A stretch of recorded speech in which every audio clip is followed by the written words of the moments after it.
Welcome to this edition of the Coin Collector Spotlight. My name is Richard Bauer, and joining us again as we explore the wonders of coins from the ancient world is Mr. David Levine. Welcome, David. Thanks. Good to be back. So, how were ancient coins made? Coins were minted by hand, one at a time. First, they were the metal was melted down in a furnace. You can see here the furnace. And then after that, they were taken out of the furnace, the molten gold, and poured into molds of blanks. The coins were in a two-step process, just like we do today. We make the blanks first, and then we strike them in the high-pressure machines the presses that the coins are made today. Well, then they took the blanks, and they were still hot when they came out of those molds. They were still hot because the metal was hot. It was also still soft. And so that's why he's picking them out those tweezers. They're still red hot.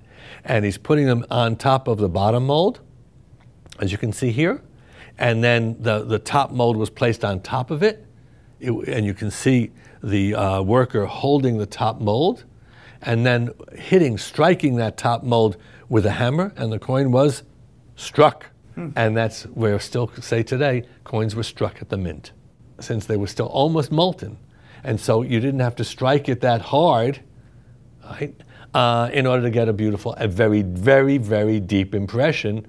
And so I call these sculptures and not coins, because they are such deep relief that it's a sculpture in gold or silver. It's fascinating. And that's one of the things that personally drives my interest in numismatics, is that they're small capsules of human history, some of which continues to this day. Small capsules of human history that everyone can own. Yes, it really is incredible. One of the things that I've personally been fascinated by is the quality of the images captured. There were no big presses. This was the artist's work manifesting their creativity on a die of some form, and then it was manually punched out many times over and over again. Well, they were struck. Yes. Right. There was no big press that anyone was pulling the handle on. I'm going to show you how they were actually struck. But one of the fascinating things, one of the coins, I was talking to one of our reps yesterday when he said, wow, this coin is so small, I don't know if anybody's going to like it. It's only 9 millimeters. That's less than about 1/3 of an inch. It's a tiny, tiny coin like this. And the artwork on it is amazing. I said, never mind the artwork. Look at the guy. You see meaning in his face. You can sort of see what he's thinking in a piece of art that is this big.